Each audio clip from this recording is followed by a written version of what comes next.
Shalom sahabat yang terkasih di dalam nama Tuhan Yesus Kristus. Puji Tuhan kita bertemu kembali dalam kasih-Nya. Ada sebuah berita yang sangat menghebohkan sahabat. Beberapa jam yang lalu saya tonton di beberapa media sosial bahwa beberapa gereja dilarang berdiri di Cilegon. Dan hal ini juga ditandatangani oleh pemerintah. Saya cukup heran dan sangat-sangat miris sekali ya, ketika ada pihak pemerintah dan rakyat yang mengaku bangsa Indonesia dengan bebasnya melanggar Sumpah Pemuda, melanggar Pancasila, melanggar Undang-Undang Dasar 1945. Mereka dengan bebas sekali melakukan hal tersebut. Padahal dalam Sumpah Pemuda dikatakan, kami putra-putri Indonesia bertanah air satu, yaitu tanah air Indonesia. Kami putra-putri Indonesia berbangsa satu, yaitu bangsa Indonesia. Kami putra-putri Indonesia menjunjung bahasa, yaitu bahasa Indonesia. Kira-kira begitu bunyinya sahabat. Dalam Sumpah Pemuda itu tidak satu kata pun, tidak satu kalimat pun dikatakan kami putra-putri Indonesia beragama satu, yaitu agama Islam. Tidak ada sahabat. Sumpah Pemuda itu adalah bukti janji dari semua rakyat Indonesia, berbagai macam suku, bangsa dan agama. Tetapi seringnya diskriminasi kepada minoritas terjadi dan dibiarkan melanggar Sumpah Pemuda, melanggar undang-undang, melanggar Pancasila. Cukup miris sekali sahabat. Seperti video ini.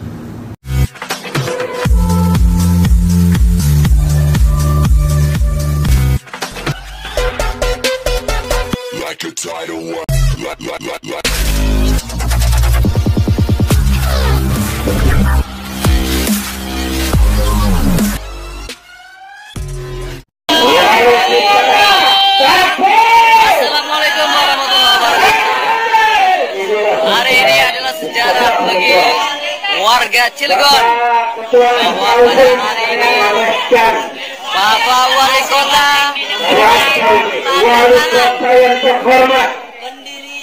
penolakan pendirian gereja dari FKUP untuk menandatangani baik ketua wali kota rakyat Majelis Ulama Indonesia, mohon kiranya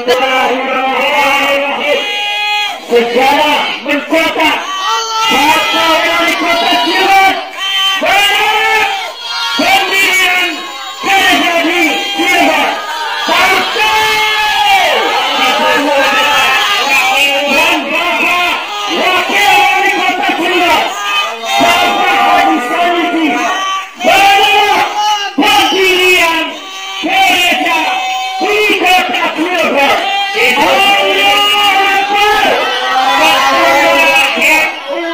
Ketua MUI, Ketua FKUP dan Kementerian Agama menolakkan sejarah di Kota Cilegon. Untuk Bapak FKUP,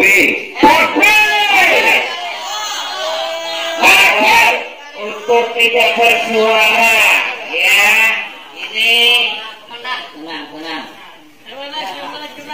Kita saksikan.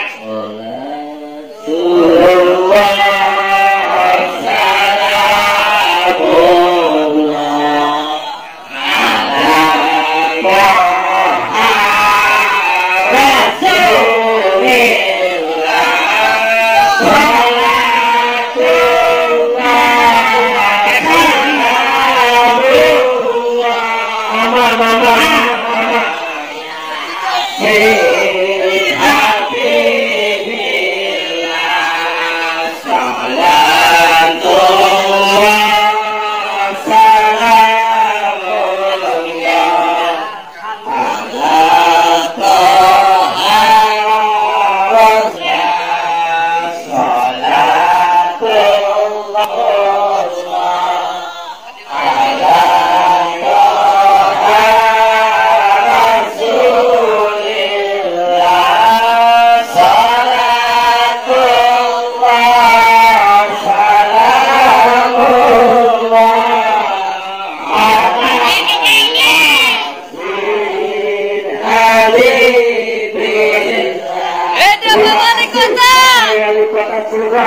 Yang telah menolak pendirian gereja di Cilegon.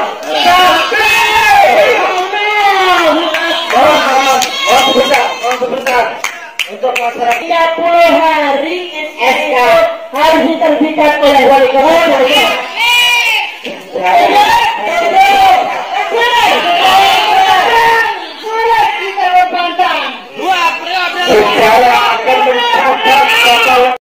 Ya sahabat, setelah kita lihat videonya dan saya cek and recheck bagaimana kehidupan Kristen di sana, apakah ada yang pernah mengalami hal tersebut, akhirnya saya menemukan curhatan saudara kita Kristen sahabat yang pernah tinggal di sana. Dia bercerita begini sahabat. Mengapa di kota Cilegon tidak ada gereja? Karena izin membangun rumah ibadah untuk umat non-muslim hanya diizinkan di kota Serang. Saya pernah tinggal 2 tahun di kota Cilegon karena saya berkuliah di sana. Saya akan menjawab dengan memberikan beberapa fakta dari beberapa sumber dari pengalaman pribadi. Masyarakat dan ormas merasa resah dengan adanya gereja. Saya tidak setuju jika ada rumah ibadah Kristen di kota Cilegon karena tidak akan menimbulkan kedamaian di Cilegon. Wow, justru gereja yang membuat damai sebenarnya ya, tetapi itulah pemikiran mereka, sangat primitif sekali. Yang ada konflik terus yang terjadi, kata Ketua Majelis Ulama Indonesia. Mereka yang kepanasan adanya gereja, mereka yang keberatan adanya gereja, tetapi yang disalahkan orang Kristen. Ini cukup heran sekali ya sahabat ya. Kedua, dikatakan oleh salah satu tokoh agama bahwa ada wasiat para ulama Banten, khususnya ulama Cilegon, sejak dulu yang tertuang dalam SK Gubernur Jawa Barat kala itu, yang berisikan larangan adanya gereja di Cilegon hanya diperbolehkan di Serang saja. Saya mencari SK tersebut belum ketemu, seperti sudah cukup lama. Ini SK-nya juga masih belum ketahuan tadi mana ya, tetapi itulah kata daripada majelis ulama tersebut. Yang ketiga, umat Kristen di Cilegon tiap hari Minggu akan beribadah ke Serang dengan menempuh waktu 30 sampai 60 menit tergantung jarak, modal transportasi dan akses yang ditempuh. 4. PT Krakatau Steel memberikan fasilitas meminjam bus dan minggu pagi bagi umat Kristiani di Cilegon untuk diantar ke Serang. Padahal umat Kristen itu ibadah hanya sekali seminggu. Bagaimana ya jika orang Kristen itu melakukan seperti hukum Daud, seperti di kitab Mazmur itu 7 kali sehari? Bayangkan, sekali seminggu saja kita sudah keberatan mereka. Bagaimana kalau kita ibadah 7 kali sehari menggunakan toa pula? Wah, bisa kepanasan luar biasa mereka sahabat. Jujur, sebagai salah satu umat Kristiani, saya menanggapi hal ini biasa saja. Tidak sulit bagi saya untuk menempuh 1 jam untuk beribadah.